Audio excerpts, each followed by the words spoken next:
अजितदादांच्या या बैठकीला शिंदेंचा रायगडमधला एकही आमदार नव्हता आणि त्याच संदर्भातली ही प्रतिक्रिया आपण ऐकलेली आहे। तर अजित पवारांच्या उपस्थितीमध्ये रायगड जिल्हा नियोजन समितीची ऑनलाईन बैठक पार पडलेली आहे। या बैठकीला रायगड जिल्ह्यातला शिवसेनेचा एकही आमदार उपस्थित नव्हता। या बैठकीची आम्हाला कुठलीही कल्पना नव्हती असं आमदार महेंद्र थोरवेंनी माहिती दिली आहे। रायगड जिल्ह्यातल्या कुठल्याही आमदारांना बैठकीची माहिती नव्हती असं महेंद्र दळवींचं म्हणणं आहे। ही बैठक अधिकृत होती की अनधिकृत याची कल्पना नाही असंही आमदार दळवींचं म्हणणं आहे। अजित पवारांच्या या बैठकीला आदिती तटकरे आणि जिल्हाधिकाऱ्यांची उपस्थिती होती। रायगडच्या जिल्हा नियोजन समितीची ही ऑनलाईन बैठक पार पडली आहे। मात्र भरत गोगावले हे रायगडावर आहेत, ते या बैठकीला उपस्थित नव्हते।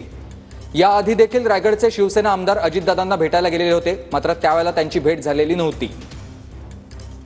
रायगडच्या पालकमंत्रीपदाचा तिढा अजूनही कायम आहे, तो सुटलेला नाहीये।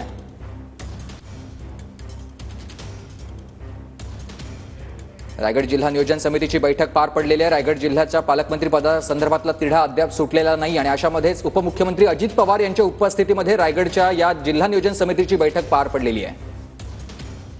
महेंद्र दळवी देखील यांच्याशी आपण संवाद साधलेला होता काही काळापूर्वी, त्यांनी काय म्हटलंय ते देखील आपण ऐकूयात। मला तर आज निमंत्रण नव्हतं, तर म्हणजे ही वित्त विभागाच्या दालनामध्ये दादांच्या उपस्थितीत बैठक झाली आणि आदित्यताई मंत्री महोदय त्या मीटिंगला उपस्थित होते, पण आम्हाला तिन्ही आमदारांना दूरान्वये याची कल्पना नाही आहे, कोणाला निरोप पण आलेला नाही आहे। या संदर्भात मी आता डीपीओ कडनं माहिती घेतली, जिल्हा नियोजन समितीचे त्यांच्याकडून माहिती घेतली।